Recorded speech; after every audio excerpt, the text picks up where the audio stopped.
owó ńlá lórí ètò yìí o onídèmọdé.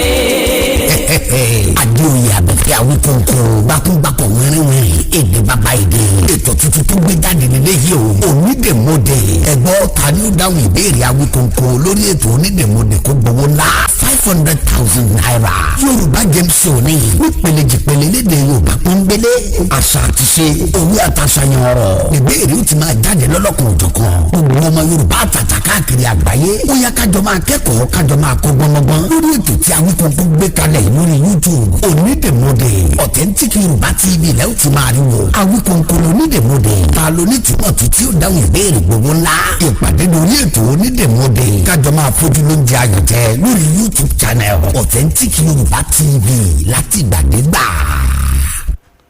gbogbo ọmọ Yorùbá níbikíbi tẹ́ bá wà kẹ́ẹ̀ta tí wọ́n rí kẹ́ gbọ́ mi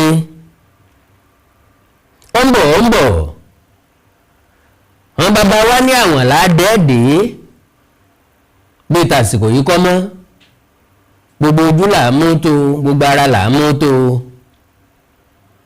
àmì Olódùmarè nífẹ̀ẹ́ nìkan kan wá sílẹ̀ bàbá ní ká kéde dèrè ó sòkú ìyá ẹ̀ bó ṣe fẹ́ ó dájú sáká òun ò ní dára àdúgbò sinmi ọ̀rọ̀ àwọn ẹ̀yà Ìgbò ó lé bákan jọ̀rin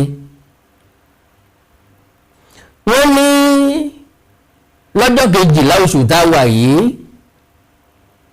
àwọn ń gbégbó àwọn ọ̀bọ̀ lẹ́kọ̀ọ́ ẹ̀ ń bá wá jẹ́ ẹni tó sọnù tó ní ọpọlọ tó ní làákàyè wọ́n yẹ kó béèrè ọ̀pọ̀lọpọ̀ ìbéèrè lọ́wọ́ àwọn ẹ̀yà Ìgbò nítorí àyàn lẹ́nu tó jẹ́ kàyéfì ń bẹ̀ ni pé ńgbà táwọn tí wọ́n sọ̀rọ̀ yìí sọ̀rọ̀ kí làwọn àgbà nílẹ̀ yìí mú sọ nípa rẹ̀ wọ́n léegun tó tóbi jù nílẹ̀ Ìgbò nínú wí ó ń bọ̀ wá sínú Èkó láti wá ṣayẹyẹ àjọ̀dún Ògún lẹ́kọ̀ọ́ ọmọ Yorùbá sì mọ́wọ́ lẹ́ràn àwòrán báwọn èèyàn kan bá fẹ́ sọ nísìnyí wọn á láwọn kan kórìíra àwọn ẹ̀yà kan wọn á lẹ̀ láìka àwọn ẹ̀yà kan nítorí pé ẹ kórìíra wọn ló jẹ́ kẹ́ ẹ máa sọ̀rọ̀ bẹ́ẹ̀ wọ́n nínú ọ̀gbàlàyé ọ̀gbà inú ọ̀gbàlàyé ọ̀gbà débi tí wọ́n bá fi ń kàn yá àwọn oníkó kan bàbá wọn kó inú ọ̀gbàlàyé ọ̀gbà náà ni. ìbéèrè oríṣiríṣi ló yẹ ká béèrè àkọ́kọ́ níbo la ti sọdún eégún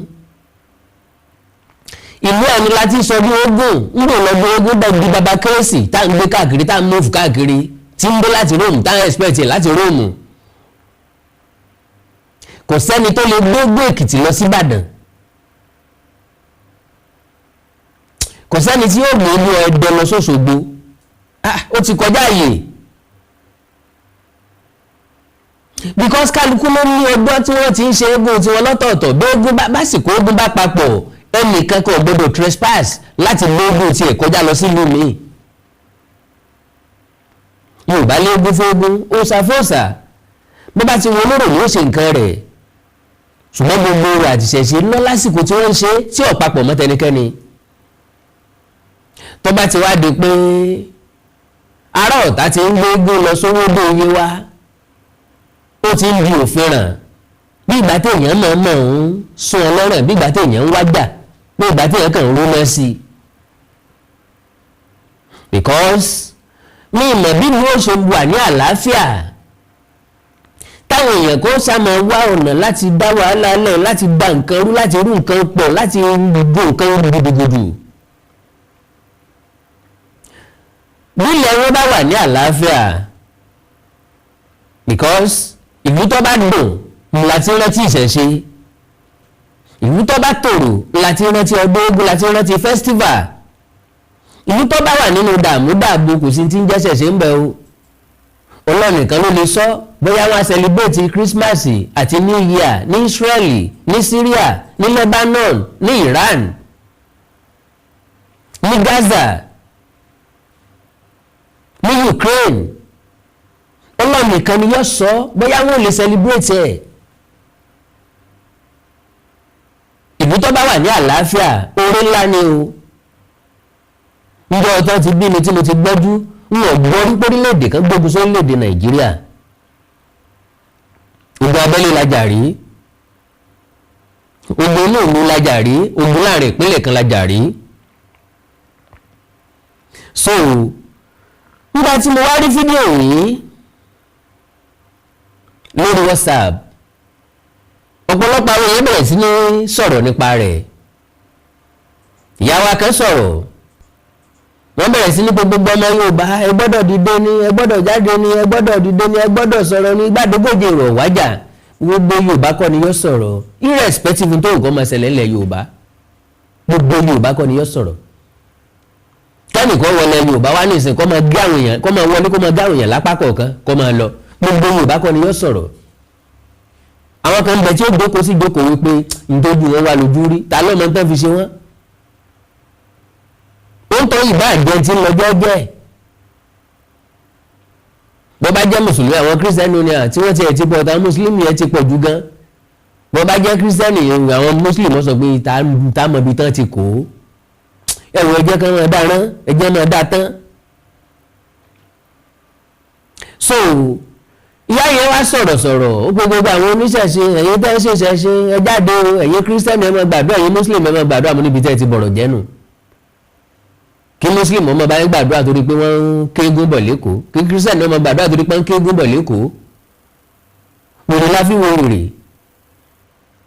àpòrò tó gbóná la fi wo oró lásán, èso ńlá tó bá tóbi gbàǹdùgbàǹdù gbọ́gbọ́ gbàǹdùgbàǹdù la fi ká. Ṣé bí Yorùbá ní aníṣẹ̀ṣe, ìwé àtẹ̀yìn mọ̀ wípé nígbà aláyé ti dáyé wọn máa fi égún gbà. Bẹ́ẹ̀ ni ìjọ ogún làárọ̀ ró, ìjọ ọdún ogún lásìkò ọdún ogún làárọ̀ ró, ẹni tó ti ṣẹ̀ á mú ọwọ́ dàsìkò égún. Àwọn ọ̀rẹ́ tá a ti rẹ́, ọ̀rẹ́ mi ìta rẹ̀ tá a fò ká tá a ti rẹ́ sí lẹ́nu. Ẹ jẹ́ pé lórí ẹ tí ò ká bọ̀ yọ hàmọ́ ẹni tẹ́ ẹ bá ti fò ká yẹn nà ṣubú sí ń bẹ́ẹ̀ àná sáré ń bẹ́ẹ̀ yọ ọmọ sáré ó dìgbà tẹ́ ẹ bá tó gbé kó tó padà àbí tó bá rí èèyàn gbá láyà. Àlùwò ń bẹ́ẹ̀ àlùyárọ̀ ń bẹ́ẹ̀ náà wọ́n mọ̀ fà ń bẹ́ẹ̀ ó ń dèlé lẹ́yìn o. Agbìyànjú dé ń gba tàwa kékeré náà wọ́n mọ̀ fà tí wọ́n bá fi nà ọ́ tọ́ba ilé kànjẹ́ inú omi náà sọ ọ́ sí, wọ́n bá ti sọ sórí wọ́n mọ̀ wú ni, wọ́n bá ti yọ tí wọ́n tó fi kọ́ sáré èso wọ́n mọ̀ fà. Yóò bá lágbára, èmi nígbàgbọ́ nínú agbára àṣẹ̀ṣe, mi nígbàgbọ́ nínú agbára Yorùbá ju Bíbélì àti Kùránì lọ. To any length, ní tó bá wù ọ́ ló lè pè mí, ní tó bá wù ọ́ ló lè sọ sí mi, I don't care. Mi ìṣe lóṣèlú ní ìṣó ń babaláwo mi ìṣe kankan, ṣùgbọ́n adánwò ó sì jẹ́ ń tiná jojo. Saints believe ní tá a bá ṣe tó bá jẹ́ ńlá fọwọ́ ẹ̀gbáyà pé a ṣe ó dẹ̀ jẹ́. Ilé yàn sọ pé kò sọ pé kí wá sóògùn fún ọ mi ìṣe o, èmi náà mọ́mọ́ mi ìṣe mọ́ o, bọ̀tá adánwò ń bàtà wà ń kékeré, èwo la àṣírí ń bẹ̀. Àṣàpè oríṣiríṣi kámẹ́kọ̀ọ́ olóògùn ní ẹ̀kọ́ ni mo bá wá. Ní tí mo bá wá ní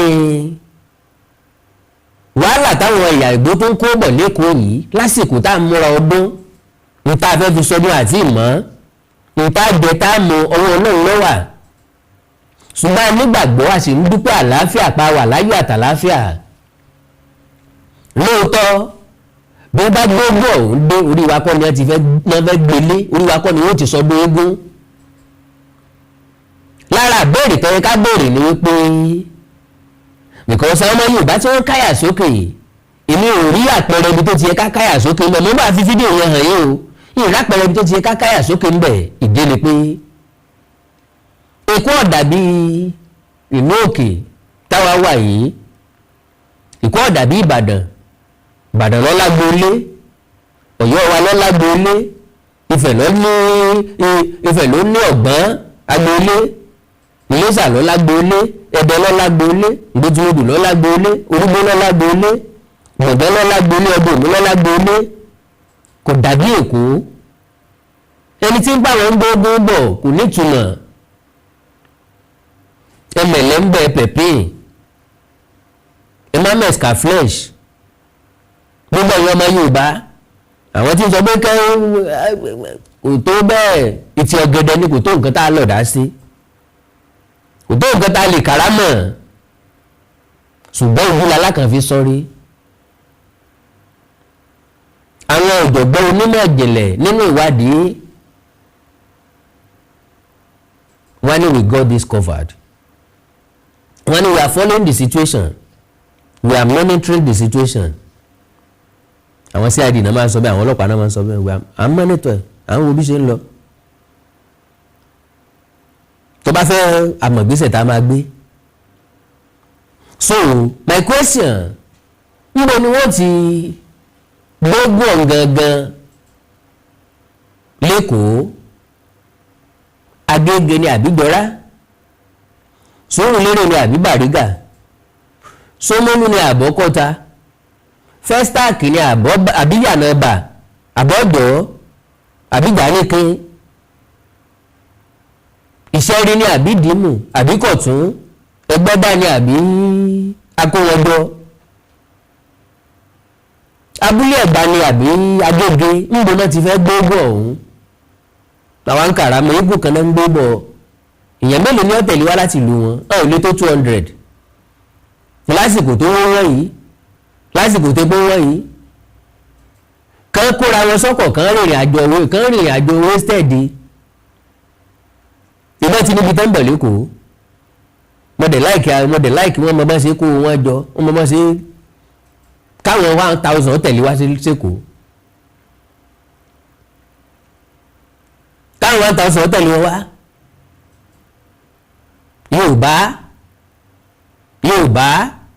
Yorùbá nítorí kójú wọn rí lójú wa rí yìí ń bá wa lágbé tiwa dà sáàtàn ń bá wa tiwa òjọjúmọ́ ń bá wa lálágbẹ̀sìn àmọ́ pé ẹ̀sìn là ń ṣe ẹ̀sìn kọ́ torí pé ọ̀tọ̀ lẹ̀sìn ọ̀tọ̀ làṣà ọ̀tọ̀ lòòṣà ọ̀tọ̀ níṣẹ̀ṣe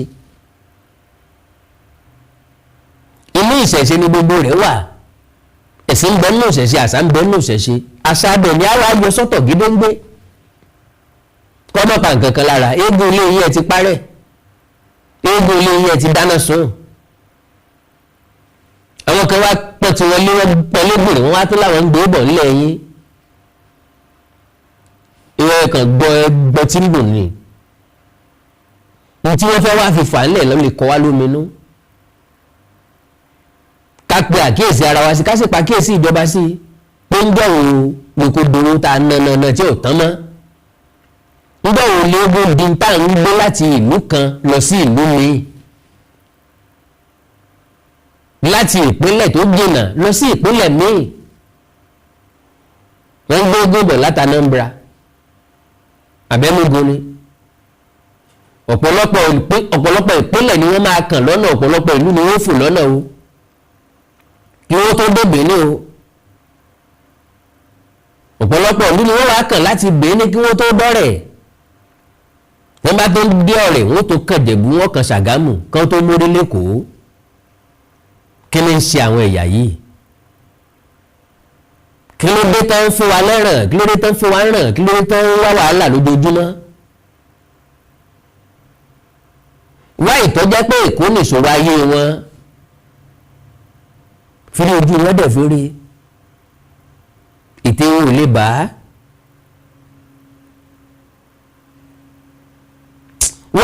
ẹ má jẹ́ kó pẹ́ rárá ẹ jẹ́ ṣàfihàn fídíò yẹn fún yín kẹ́yìn náà wò kájọ gbé yẹ̀wò láàrin ìṣẹ́jú méjì péré God bless you. ìwúrí ọdún tuntun níbi tá a ti máa ń tọrọ ohun tá a fẹ́ tẹ́lẹ̀dọ̀ ó sì máa fàṣẹ sí ní wàrà ṣe é sà tọdún yìí tó ti wọlé dé o.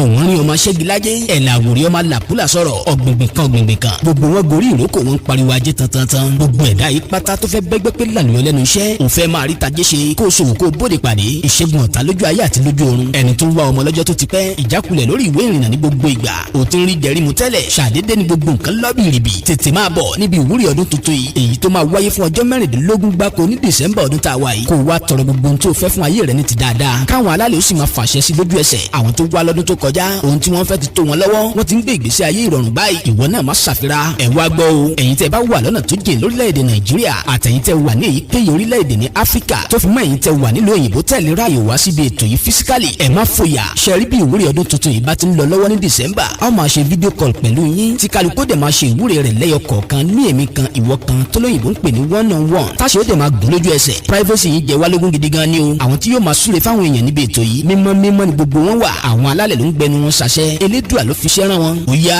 tó bá wà ní Nàìjíríà tàbí any country ní Áfíríkà bó sì jẹ́ lóyìnbó ló wà tètè pé àwọn hotline wa yìí kó book sílẹ̀ +23491509170 tàbí +2349150491169 tó fi mọ́ +2347031854347 ẹ̀yin tẹ́ ẹ bá wà ní ìpínlẹ̀ Ògùn àtàgbègbè ẹ̀ lè kàn sí ilé iṣẹ́ wa láti lọ book a wà ní number 55 OEA compound along Old Ondo Benin Express Road adjacent Bena Farm Junction Ìjẹ̀bú Ìlẹsẹ̀ nípínlẹ̀ Ògùn tàbí kẹ́ ẹ kàn sí OEA Herbs and Scrub Spices lórí Facebook @OEA_Abba lórí Instagram wẹ́bsáìtì wa ní www.oea/abba.com email address wa ní appscrubs2019@gmail.com níbi ìwúrí ọdún tuntun tó máa wáyé ní December ọmọọba Ọlámilékan Olówu aláṣẹ OEA Herbs and Scrub Spices ló wí pé tèmi tiẹ̀ ò ní ṣòro ṣe o èéṣẹ́. On the 12th of December, I'm unleashing the biggest masquerade in the whole of Igboland. Ajokenewi is coming to Lagos, according to the 12th December masquerade party. Onyewelegu.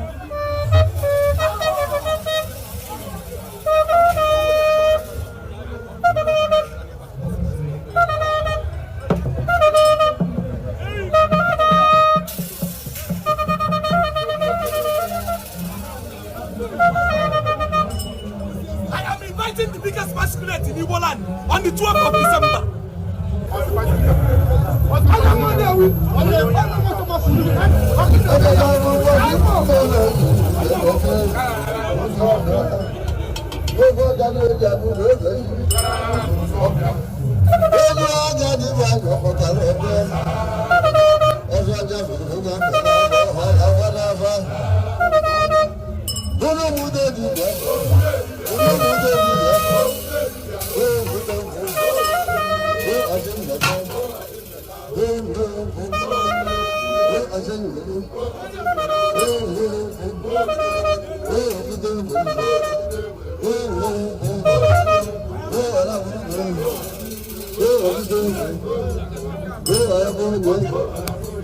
On the 12th of December, the biggest masquerade in Igboland is coming. Ajokenewi. Adéoyè abẹ́fẹ́ Awikonko ó tún dé lórí ìkànnì yìí o authentic Yorùbá TV YouTube channel Yorùbá Game Show onígbèmọdé tẹ́ bá ti ń gba ìbéèrè lẹ́ ó máa gba ẹ̀bùn owó ńlá lórí ètò yìí o onígbèmọdé.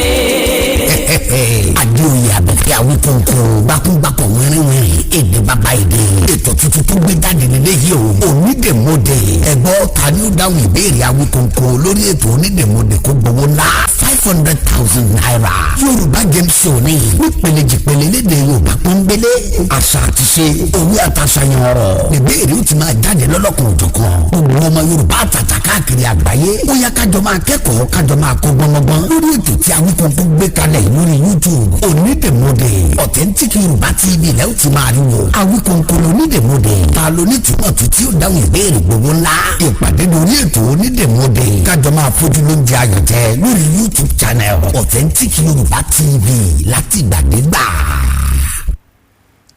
well ẹ káàbọ̀ padà ẹ̀yin náà wo fídíò yẹn ẹ gbọ́ ẹ̀rọ ogun yẹn tí wọ́n ní wọ́n ń gbé bọ̀ lẹ́kọ̀ọ́ gbogbo ọmọ Yorùbá lọ̀rọ̀ yìí kàn naturally àwọn tí wọ́n dọ́mọ ìpínlẹ̀ Èkó tí wọ́n dọ́mọ ìlú Èkó tó dọ́mọ bíbí ìlú Èkó I know the indigenous people of Lagos State yàtọ̀ sáwọn àjèjì tá wà láàrin wọn àwọn ọmọ kọ́kọ́ ní iṣẹ́ yẹn. Àkàrà kì í gbayì lọ́jọ́ iléyá. Eégún tó ń gbé bọ̀lì mẹ́gbà yìí.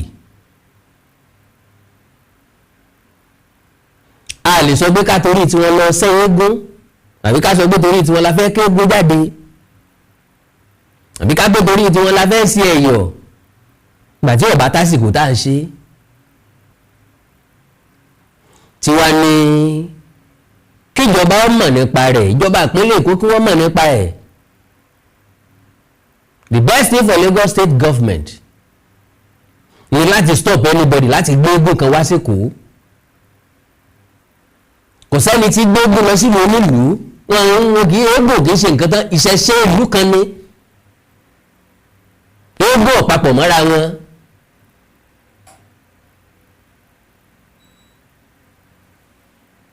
Eégún tó ń gbé ní ìlú Ọ̀yọ́ gangan Ọ̀yọ́ Aláàfin Òjò pa Sẹ̀kẹ̀rẹ̀mọdé ọmọ Àtìbà kó papọ̀ mẹ́lẹ̀ tó ń gbé ńbàdàn tìbàdàn papọ̀ mọ́ tìsẹ́yìn olùmọ̀ ti Ṣakí ọ̀pápọ̀ mọ́ tọ̀tà ọ̀pápọ̀ mọ́ ìdókò ọ̀pápọ̀ mọ́ Abẹ́òkúta tí wọ́n lọ́tọ̀ọ̀tọ̀ ni. bẹ́ẹ̀ yẹn bá wá lóun gbogbo láti yáyà ẹnẹ́wì lọ sẹ́kọ̀ọ́ ó yẹ kí ìjọba ọmọ bá ṣe fẹ́ stop ẹ̀. And again kí làwọn àgbààgbà ńlẹ̀ Ìgbò kí ni wọ́n ń wò eze ń dìgbò wetin dey look your pikin your children I don't know how well you train them or maybe you are the one instigating them against another tribe. Because why can't you celebrate or do your festival or celebrate your masquerade in your own hometown? Masquerades are for indigenous people. It is not movable. Why are you moving masquerade from Enewi to Lagos? To go and cause problem, right? To go and disturb people, right? Or you want to use it to export some things to Lagos? Because Lagos is Yoruba land. It is never a part of Enewi or part of Anambra or part of Enugu or part of Imo State. Lagos is not related to any part of eastern part of this country. Lagos is a city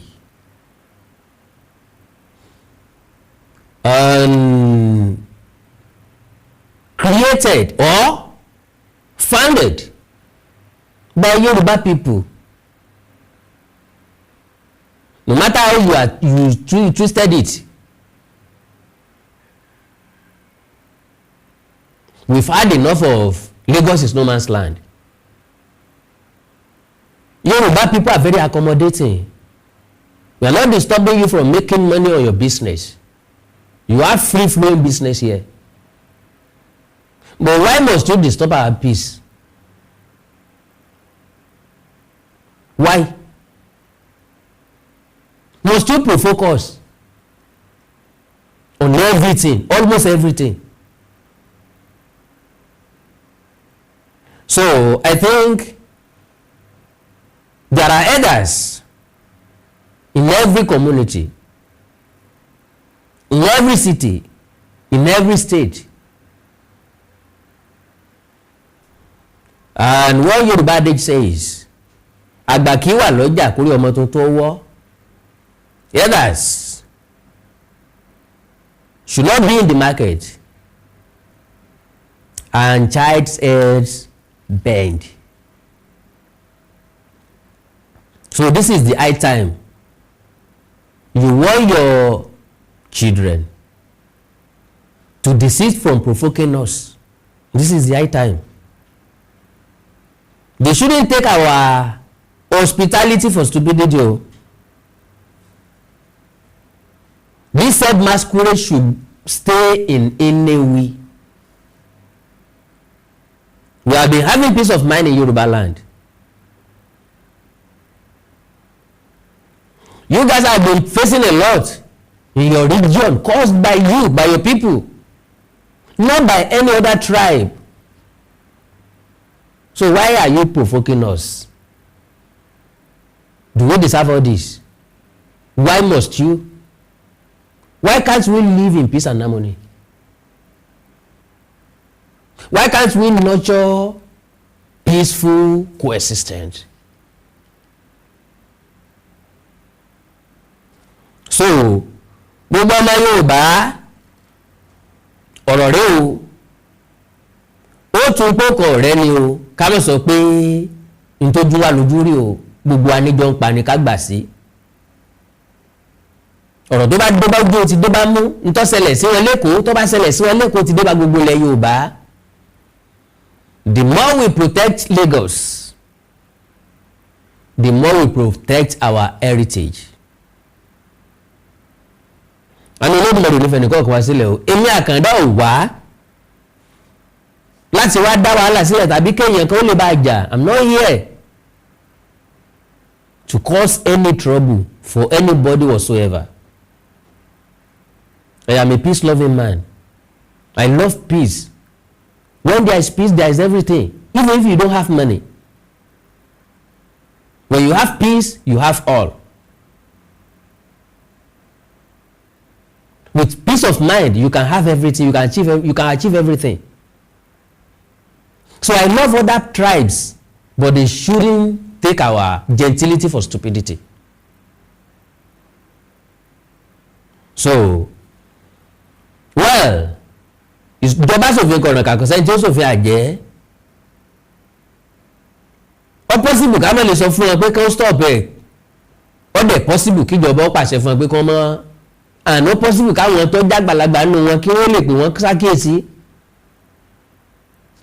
erépa ìbímọ rí bí ọba bíkù mọ̀ yóò bí kóńdó àwọn tí wọ́n fẹ́ lọ bá lẹ́kọ̀ọ́ sí wọ́n gbà bẹ́ẹ̀ fún wọn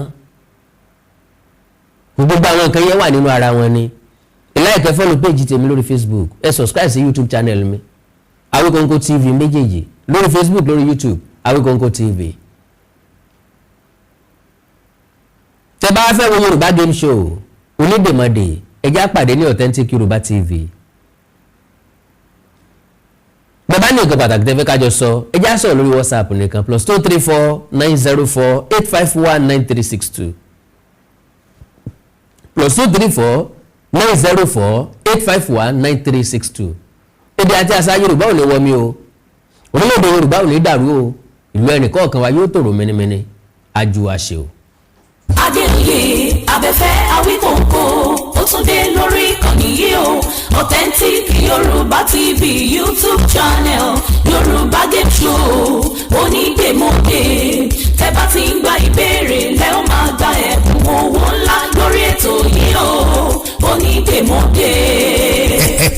Adéoyè abẹ́fẹ́ Awikonko gbákúngbákọ̀ wẹ́rẹ́wẹ́rẹ́ èdè bàbá èdè ètò tuntun tó gbé jáde nílé yìí o. Onídèmọdè ẹgbọ́ ta ni ó dáhùn ìbéèrè Awikonko lórí ètò onídèmọdè kó gbowó ńlá 500,000 naira. Yorùbá game show ni nípele jìpele lédè Yorùbá pọ́nbélé àṣà àti ṣe òwe àtàṣàyàn ọ̀rọ̀ ìbéèrè ó ti máa jáde lọ́lọ́kan òjọ̀kan gbogbo ọmọ Yorùbá àtàtà káàkiri àgbáyé ó yá kájọ máa kẹ́kọ̀ọ́ kájọ máa kọ́ gbọ́ngbọ́n lórí ètò tí Awikonko gbé kalẹ̀ lórí YouTube onídèmọdè Authentic Yorùbá TV lẹ́ ó ti máa rí wo Awikonko onídèmọdè ta ló ní túmọ̀ tó tí ó dáhùn ìbéèrè gbogbo ńlá ìpàdé lórí ètò onídèmọdè kájọ máa fojú lóúnjẹ ayọ̀jẹ lórí YouTube channel Authentic Yorùbá TV láti gbàdégbà.